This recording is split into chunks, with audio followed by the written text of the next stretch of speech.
And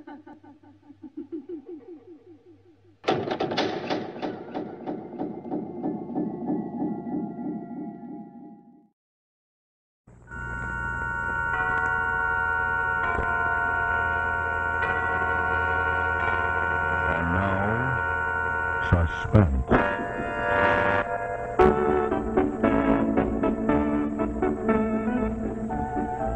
Your host is Autolite, world's largest independent manufacturer of automotive electrical equipment, maker of a complete line of ignition-engineered standard and resistor-type spark plugs and dependable Autolite stay-full batteries.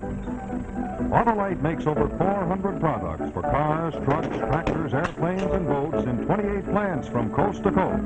These include wire and battery cable, instruments and gauges, electric windshield wipers, fuel pumps, batteries, spark plugs, ignition systems, bullseye seal beam headlights, radiator grills and ornaments, bumpers and hubcaps, and many more. So remember, from bumper to tail light, you're always right with Autolite.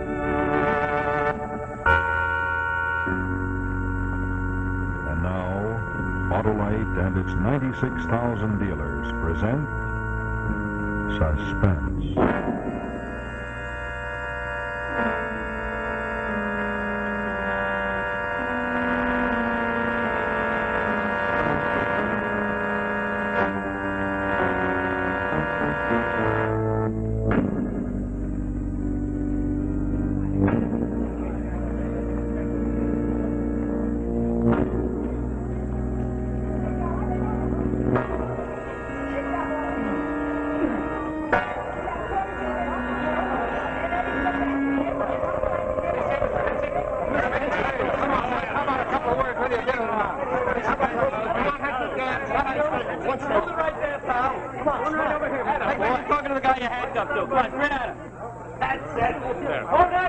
All right, come on, you guys, break it up. There's no place to look. Mr.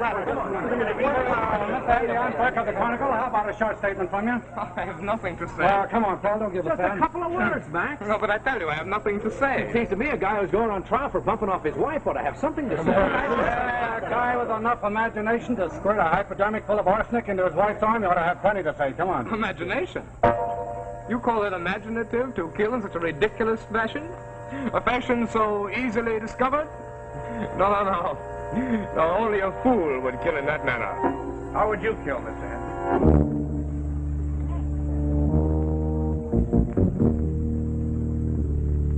Differently, my friend. Far differently. All right, break it up. That's enough. Court convening.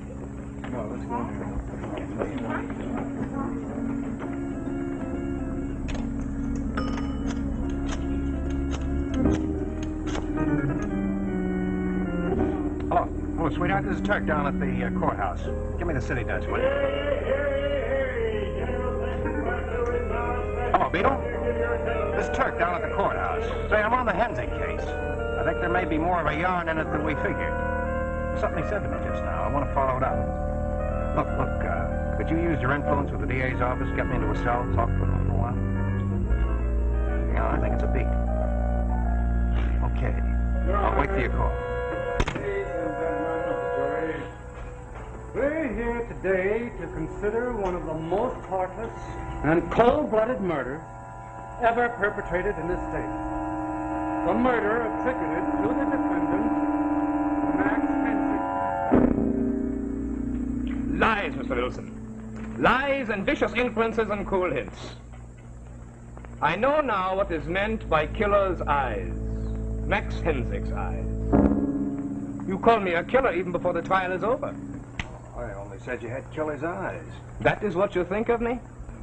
That is the impression I have given you. Well, Mr. Hensick, make me think differently. I've listened to you talk here. I've heard the case up in the court. And you still believe me guilty? Well, you had the motive, and you certainly had the opportunity. You're a druggist. You knew where to get your hands on the arsenic. You had repeated fights with your wife. And there's the little matter of that insurance policy made out to you 2 weeks before she died. Nothing has been proven. You're hurting my case by hiding these things. Frankly, Max, I don't think you've got a case. You're headed for the hot seat. So why don't you give me the yarn? What would you say, Mr. Wilson, if I told you that I believed I would go free? Why, I'd say you were crazy. Crazy? That's always you call me that. Always you call me some kind of a beast, or a devil of some kind. Mr. Wilson, you almost give a man sufficient provocation to bear you ill will. You know, if these things that you write about me were true, I would almost feel myself justified in seeking retribution one day. You'd like to creep up behind me with a hypo full of arsenic, maybe. Huh? No, Mr. Wilson, you cannot catch me that way. I've told you repeatedly that no man with smartness in him would inject poisons that would be found weeks later in the viscera of the victim. No, Mr. Wilson, if I were to murder you, I would not do it that way. How would you do it? I will tell you, Mr. Wilson, because I'm interested in such things. I know dozens of ways to kill, dozens of ways to murder, so it would be completely undetectable. Well, is that a fact now? Well, for instance. For instance, Mr. Wilson, sit.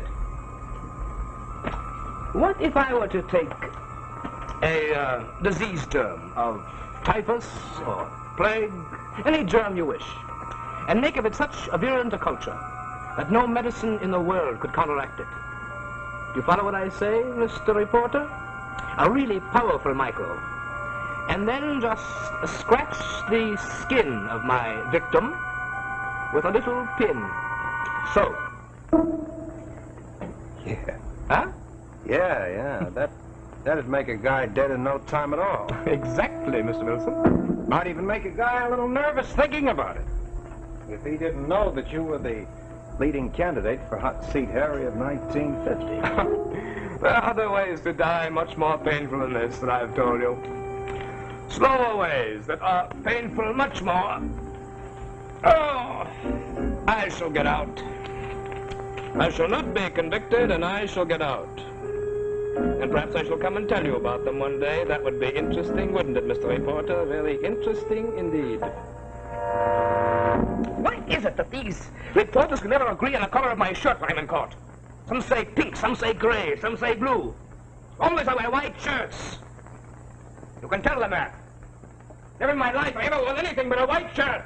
I'm very particular about my appearance. How about gray, Max? Gray with a white stripe, maybe. It's not a bad costume, you know. It's better than a shaved head and split pants. You might as well confess you get off with life. You make me angry, Mr. Wilson. You make me angry when you provoke me to say these things. Yeah, same mistake your wife made, huh? I did not kill my wife.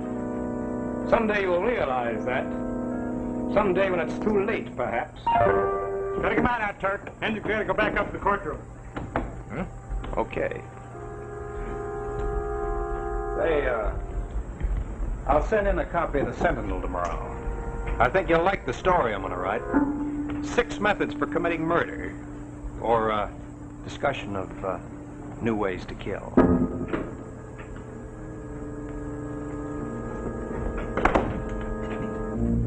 You'll make me angry, Mr. Wilson. You'll make me say things I do not wish to say. Now, please go away and do not come to see me anymore.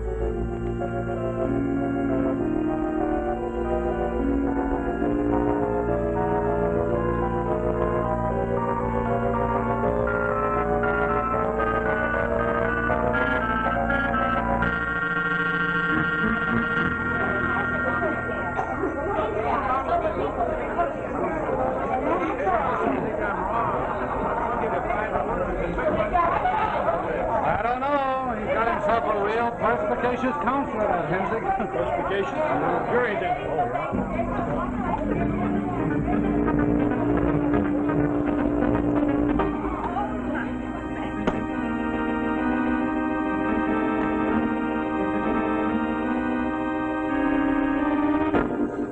Gun.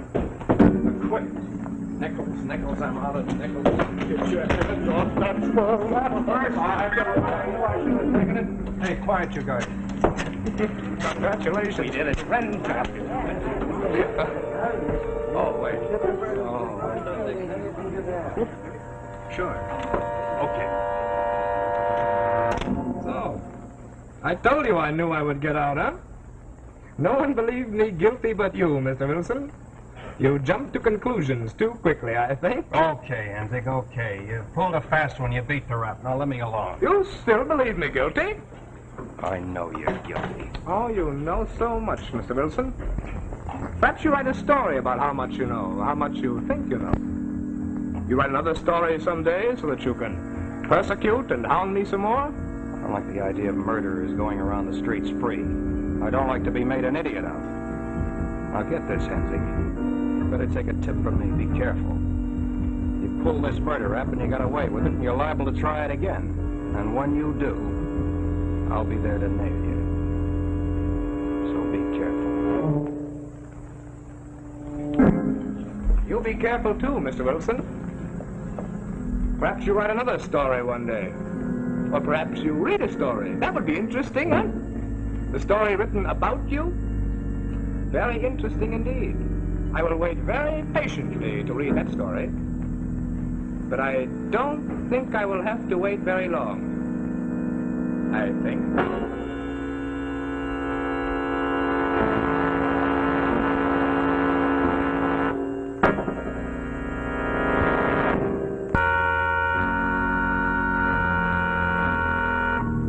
Now, the second act of Pocketful of Murder, starring Barry Nelson.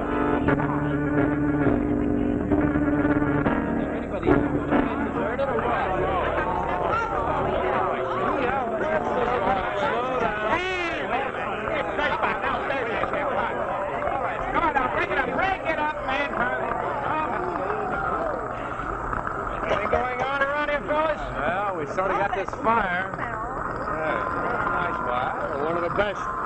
Maybe a flaming holocaust. Yeah, better than the movies. 6 or 8 guys overcome by the smoke already. A couple of guys pretty badly hurt. Yeah, real big, nice fire. It's a rough night for a fire, yeah. I like this. I'd rather cover a fire than the drowning. Man, aren't you freezing? Yeah, my coat's been hot. No, there's nothing doing here. Well, I think I'll go down there. It's a good idea. You coming? No, it's cold enough here. How about it, Senator? I'd go if I had a coat. I'll see you around. Lead on, Whitey. Let them dig up the story. Me, I'm going to go to the bar across the street and warm up. Hey, wait a minute. Let me a coat, will you? I want to follow the guys. All right. Don't get it burned. All right, don't worry. Just want to take a little look-see. Be right back. Yeah. Hey! Can I help you, mister? What's the matter? Hey, I think I was stabbed or something. Yeah, just now somebody was in back of me. When I looked around, they jumped back into the car. Say, now, why in the devil would anybody want to do that to me? No marks on the car. Yeah, well, I felt it. Boy, it's beginning to hurt, too. Let's see. Yeah, there's a scratch, all right. Looks like a pin or a long needle. What kind of a nut goes around sticking people with pins? Oh, I don't know, some screwball. Next time you go around getting stuck with needles, don't go with my coat. Oh, here comes the ambulance. Here's the ambulance. Oh, there it is. Let's go get it. Did you get a good look at that guy? No. Did he say anything to you? Anything. What does a person say before they stick you with a pin? Pardon me? Boing? Oh, it stings, too. Look, we've got to get you to the hospital right away. Hospital? For what? For a pin? Yeah, a pin with enough germs in it, maybe to wipe out a whole city. Oh, you're crazy. Who'd do a thing like that? Max Henzik, that's who. The guy who said he knew a dozen ways to kill. Well, pal, he just tried out one of his ways on you because he thought you were me. Oh, you're dreaming. All I need's a drink. The ambulance is here. They're taking those burned-up firemen to the hospital. Hey, that might be a good yarn. And what do you say we bum a ride with them, huh? Let's go. Okay. But look, I'm going to interview a couple of firemen, see? Sure. And I'm not going to the hospital because somebody stuck a pin in my arm. That's right.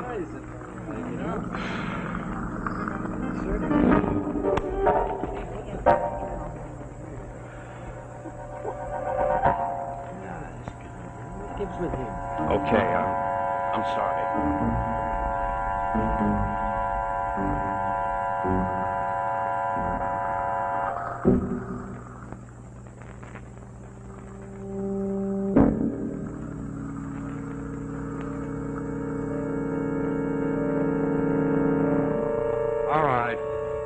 thanks for letting me bother you. I can't get anything out of them. Senator Burke's doing as well as can be expected. And what do they say is wrong with him? Same thing they've been saying all along. Flu. Uh-huh. Flu. There is a lot of it going around, you know, and Senator never took care of himself. Yeah, I know. You said yourself, the way he was standing out there on the bridge all night without even an overcoat on, what do you expect? You can catch anything. Look, Myra, it may be flu. See, it could very easily be flu. But the senator didn't get it because he was standing out all alone without an overcoat on in the cold. He got it because somebody stuck a pin in his arm. A needle full of germs. Flu germs. That's fantastic. Yeah, it's fantastic, all right. So crazy I wouldn't give it a second thought if it had been anybody but Hensig. You don't even know where he is, Turk. What? He's probably 1,000 miles away from here. You're worrying over absolutely nothing. Surprised at you. Maybe. Maybe he's standing outside now, waiting. Maybe he's following me around town, waiting to find me in a crowd like he did 4 nights ago at that fire. Turk, baby, you're being ridiculous.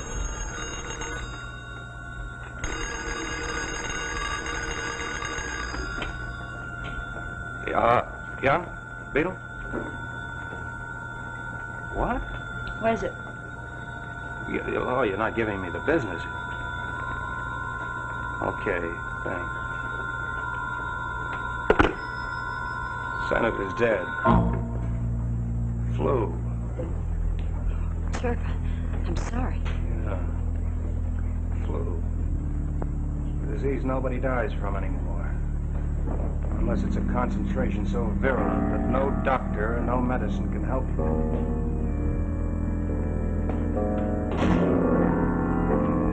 Turk, wait a second. What are you going to do? There's only one thing to do when you know somebody's out looking for you with a pocket full of murder. You try to find them first.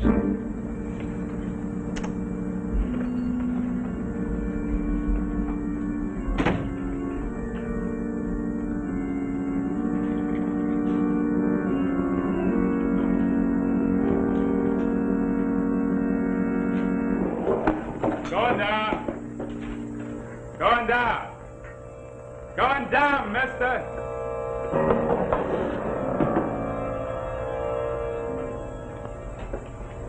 Come on, let's grab a quick beer. There's nothing fascinating going on in Better there. check at the city desk first. Some may have come up. Let it go. Plenty of time.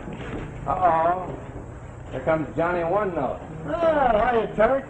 How's the manhunt coming along? Look, either of you guys seen the DA? He's earning his daily bread. Guy dropped a slug in a parking meter, and the DA's prosecuting with the full authority vested in him by the electorate of this sovereign state. What do you want the DA for? What do I want him for? I want him to exercise his office and pick up a murderer. Not little Typhoid Maxie. The man with the portable virus? Oh, Turk, why don't you give it up?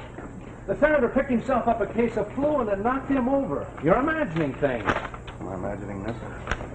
Came in the mail this morning. Careful, Mr. Wilson. It needn't be a pinprick. Could be anything. Could be the next object you touch, the next bite of food you put in your mouth. Could be you, or it could be someone very close to you. Be careful, Mr. Wilson. It ain't signed. Somebody's playing games. Nice kind of game. Some crank, one of the boys at the office, I bet. You've been harping so much about this Hensick, they're making jokes.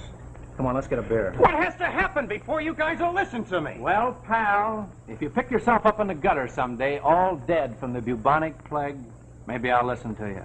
Until that happens, I think you're as batty as a loon. I think you're as batty as Max Hensick. Let's go, Whitey.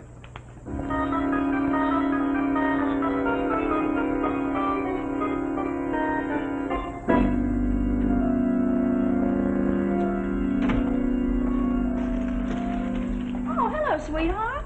Home early, huh? Where you been? I'm doing a little shopping, getting some odds and ends.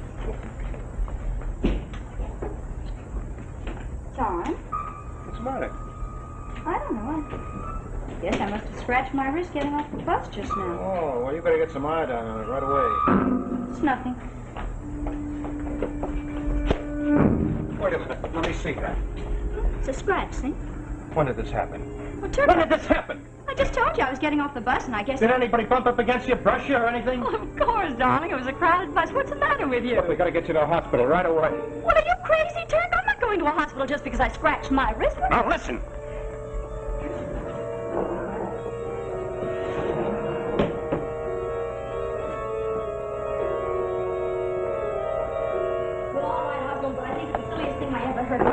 because you insist over a scratch on the Hold it.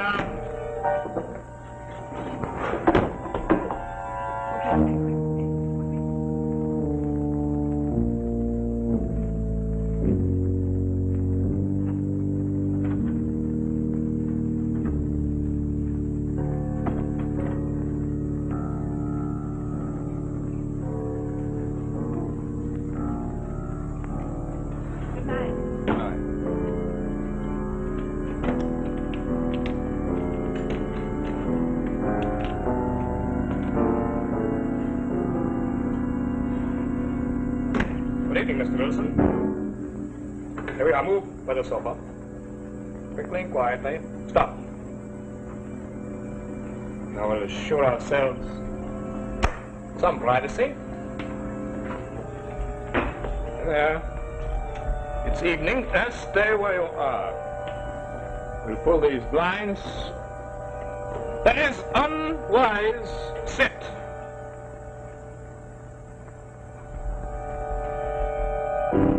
That is wise. So you couldn't let well enough alone, huh? You got away with one rap, you had to try it again. Well, revenge is a chump's game, Hensing. And you're a chump. You will not call me that. I'll call you that and plenty more. You've got one murder against you and you're gonna burn for it. But if anything happens to Myra, there won't be enough of you left to burn. Go on, shoot. There'll be so many people banging on that door, you'll think it's a national convention. Do you think I'm such a fool as to shoot you?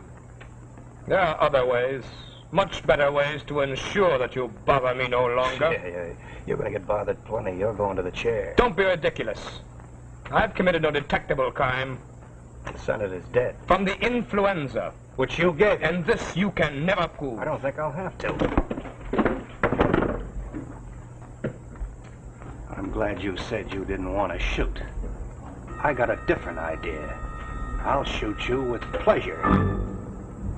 Now it's time for school, Max. The title of today's English composition is Confessions of a Murderer. Now write! What's the matter, you want a pencil? No? No, I have a pencil, a very fine pencil.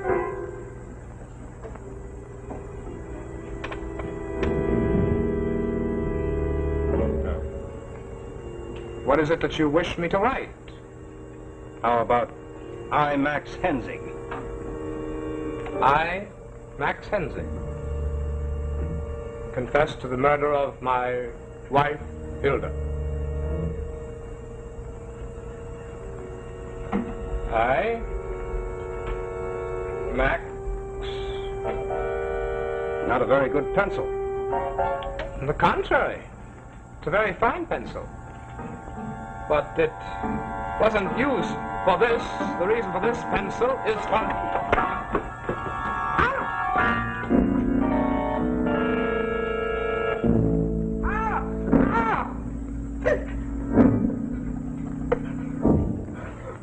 Oh, it stuck me. I've been infected. You must give me medical attention immediately. You're going to get plenty of attention. Well, you don't understand. All over the end of that pencil there were deadly disease germs. Please, do not... Stay where you are. Now, what about it? You're going to confess to the Senator's You don't murder? understand. Every minute is wasted. What about it? Yes, anything. Yeah, and the murder of your wife. Yes, that too, but your wife I never had anything to do with. No, I promised you, if anything happened to her, it was by accident. I had nothing to do with that, please. Okay. Start writing.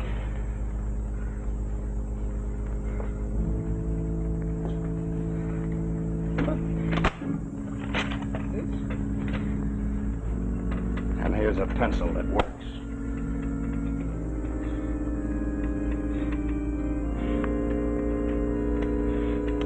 I, Max Hensing,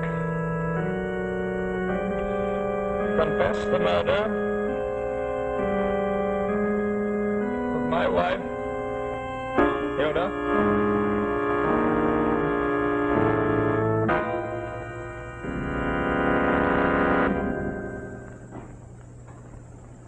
This is Rex Marshall speaking for Autolite.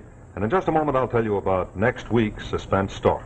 But first, I want to show you a picture of a fellow who's really in a jam. Yes, it's his own private traffic jam, which he himself personally created. Boy, is he embarrassed. Well, maybe he didn't get across that bridge, but he is getting across the point that I want to make, and that is, don't let it happen to you.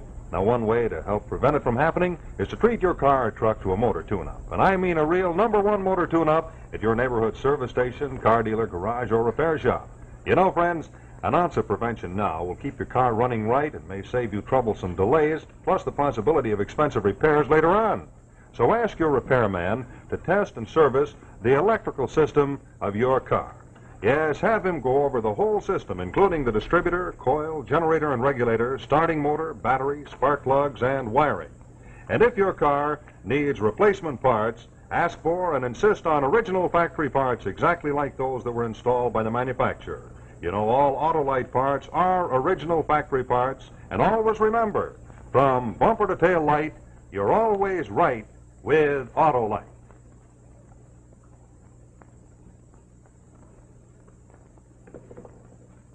This is CBS, the Columbia Broadcasting System.